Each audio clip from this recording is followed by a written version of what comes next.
Oi pessoal, aqui é o Rodrigo do Kitnet HQ e hoje eu vou falar para vocês um pouquinho sobre o Lore Olympus.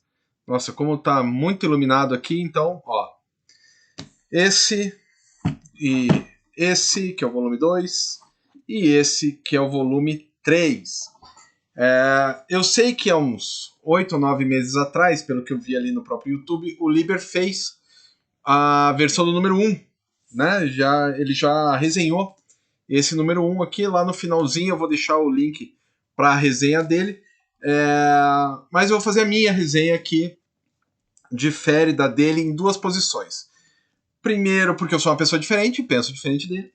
Mas a principal é porque eu li mais, né? Porque quando ele gravou, realmente só existiu o primeiro. E agora eu li os três e tem 800 páginas a mais, né? Quase 800 páginas a mais entre um e outro. Então, assim, esse trabalho é um trabalho da Rachel Smith, não sei se fala assim o nome dela, e é um trabalho feito para a internet. Tanto que está escrito aqui na capa, ó, o fenômeno do Webtoon, né? Então, assim, é um negócio feito para a internet. Isso tem algumas questões, né? Primeiramente, isso diz respeito à arte. Então, a arte, ó, se você olhar os enquadramentos, eles claramente não foram pensados para uma página impressa. Eles foram adaptados para uma página impressa. Né? Isso acredito que é uma coisa bem importante se você estuda a linguagem dos quadrinhos. Né? Então, uma coisa é você pensar um layout no qual, supostamente, todas as pessoas receberão o mesmo tipo de papel.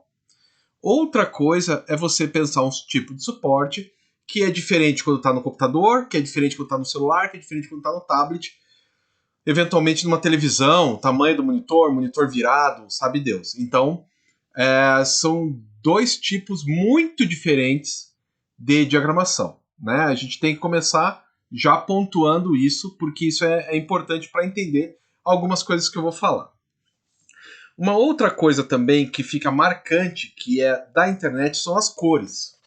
Essas cores aqui, que ficam super legais impressas, elas são cores claramente RGB, que foram transformadas em cores CMYK para impressão. Né? A cor, só para dar uma breve explanação, a cor da web é a cor luz, né? E a cor impressa é a cor pigmento.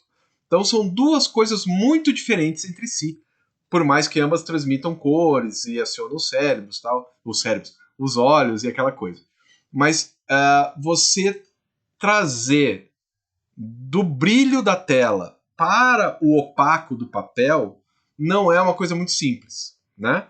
Eu acho que a Rachel Smith fez isso muito bem, porque as cores ficaram boas, mas você percebe, se você estudar um pouquinho essa questão de cor, de internet e tal, você percebe que são cores diferentes, né? Que eram cores feitas, produzidas para a internet. E o que é... Bom, deixa eu mostrar um pouquinho da arte, né? Que é soberba, maravilhosa essa arte. E eu acho... Aqui a gente tá vendo o número 1, mas você vai ver o número 3, que a arte vai melhorando ao longo do tempo. Ela vai ficando mais focada de alguma maneira, menos aberta e, de certa maneira, o volume 3 é muito mais preparado para ser encarado numa página impressa do que o volume 1. Então, você vê uma diferença clara entre a produção do volume 1, que era uma produção para web, aparentemente sem muita pretensão, e o 3, que foi feito para divulgar nos dois lugares, na internet, mas também no papel. Ó. Esse tipo de diagramação aqui, onde você tem quadros sobrepostos, essa página aqui, por exemplo, não tem no número 1. Né? Porque o número 1, ó, isso aqui todo comportado, se você olhar aqui, ó, são quadros comportados, são grades comportadas. Quando você pega o volume 1, não é comportado. É uma coisa muito mais solta, né? Então, em algum momento, houve uma mudança, né, da própria estrutura da página. E na hora que você mexe a estrutura da página, você mexe também a estrutura da narrativa, né? Então a narrativa do primeiro é muito mais aberta do que a narrativa do terceiro, e o segundo fica ali no meio, né? Então o terceiro é mais fechado, é mais condensado de alguma maneira, e o primeiro é mais aberto. E sobre o que fala a história? Porque até agora eu não falei. Isso aqui são as histórias do Olimpo grego, né? Então é a história dos Zeus, do Hades, do Eros, da Perséfone, do Poseidon, essa rapaziada aí.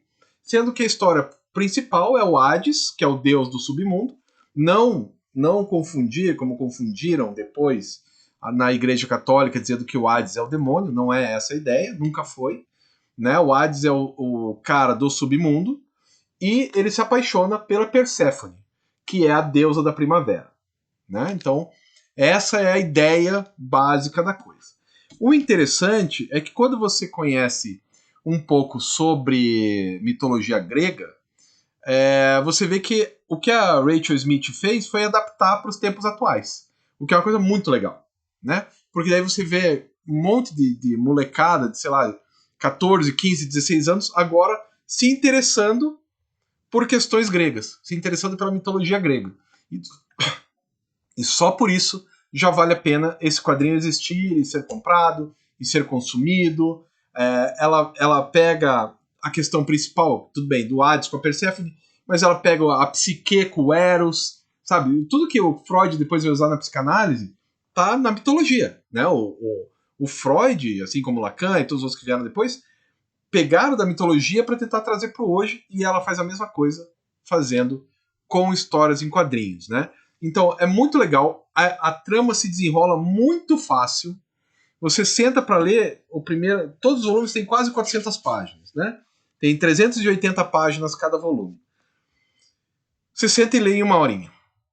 Uma horinha ágil, fácil, gostoso de ler. Você se interessa pelos personagens, você se engaja na história, você quer saber o que vai acontecer com o Hades e a Perséfone, você entende uma dinâmica de uma paixão que meio que não podia estar ali, né, que está meio errado e tal.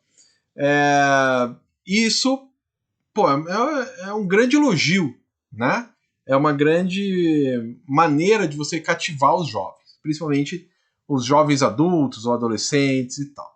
Uma outra coisa importante desse quadrinho também é que as personalidades dos personagens, eles vão num crescendo.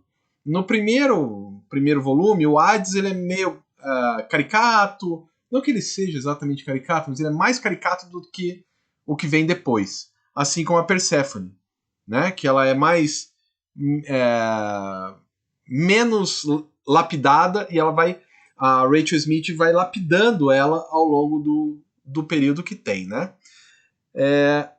Claro, tem algumas coisas que meio que incomodam um pouco, né? Você tem uma hipersexualização da Perséfone que me parece que não precisava, sabe? Uma coisa meio hentai, assim, tipo, muita sexualização para uma personagem que supostamente não deveria ter toda aquela sexualização no corpo dela, né? Isso me incomoda um pouco, assim. Tem uma questão que eu não vou colocar aqui, porque senão é spoiler, mas que em relação à sexualidade dela faz um certo sentido, mas não faz tanto. Uma personagem que supostamente tem esse tipo de personalidade não deveria ter determinados comportamentos que ela desenvolve ao longo da trama. Então, tem algumas coisas que essa hipersexualidade da Perséfone é meio chato, sim, sendo bem exato, acho que dá uma forçada, sabe? Uma coisa meio forçada. Por outro lado, outras questões são muito importantes, principalmente se você levar em conta o público a que se destina. Então, a questão de sexualidade, como eu já falei, a questão de virgindade, a questão de com quem que você se relaciona, a questão da sua sexualidade, querendo ou não, ela tem consequências, né? a questão de que apenas o sexo não garante que você vai amar alguém, né? Então, questões relativas ao amor, questões relativas também ao fato de que amar alguém não é fácil e também não é controlável, como parece que boa parte das pessoas mais jovens quer acreditar, né? Que pode controlar e que pode apenas lidar de longe com a questão do amor. Então, esse quadrinho traz muito disso, de um jeito muito bacana mesmo. Além disso, como ela atualiza, então você tem questões do Instagram, tem coisas do Snapchat, tem coisas do Facebook, ou seja, já está até desatualizado, né? Quero ver quem que é da idade, compra L'Oreal Olympus e tem Facebook ainda. Ninguém mais tem Facebook. Facebook é a rede social 60 a mais. Você compra o cartão da farmácia e ganha o negócio do Facebook, né? Ninguém com 30 anos ou menos tem Facebook, e no caso do L'Oreal Olympus eles têm, mas fica muito legal. Mas é muito bacana mesmo, assim, a forma como ela vai lidando com isso. Então, assim, é um quadrinho que, particularmente, eu não sou público consumidor, eu já tenho quase 50 anos, eu não sou público consumidor, porém, eu consigo ler e me divertir.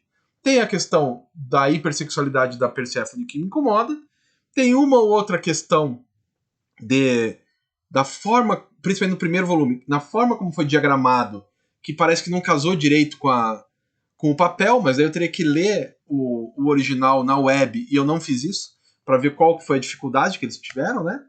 Mas comprei, o terceiro eu ganhei da editora Suma, mas eu comprei os 2 primeiros quando eu recebi o terceiro. Não me arrependo, é uma história bem legal. Não tem como você não se cativar, ele é cativante. Você começa a ler e vai, né? Isso é um grande mérito. E tem toda a questão das cores, que eu acho maravilhoso e tal. Então é basicamente isso, acho que vale a pena. Não sou o público consumidor e mesmo assim gostei. Agora, se você tem junto com você, ou se você é uma dessas pessoas que tem entre, sei lá, 15 e 30 anos, isso é para você mesmo. Você vai gostar demais. Tá? É uma proposta para essa geração, para essa galera, e que eu acho que funciona uma maravilha. E lógico, se você não é dessa geração, assim como eu não sou, pode ler e se divertir também. Ler e gostar também. E quando eu estava lendo Persephone, eu acabei ouvindo muito esse disco aqui, do Renaissance, o Prologue. Na verdade, eu ouvi muito Renaissance, né? Porque uma amiga minha estava escutando o Renaissance e falou: Nossa, isso é maravilhoso e tal. E daí eu comecei a escutar Renaissance enquanto estava escutando o L'Oreal Olympus. Enquanto estava lendo o L'Oreal Olympus. E desses discos do Renaissance, que o melhor é o Ashes Are Burning, eu sei, mas desses acho que o que mais casa com a mitologia grega e tal é o Prologue. Beleza? Então, com o L'Oreal Olympus e o Prologue, espero que você comente aqui embaixo o que você achou e tudo mais. Beleza, galera? Até mais!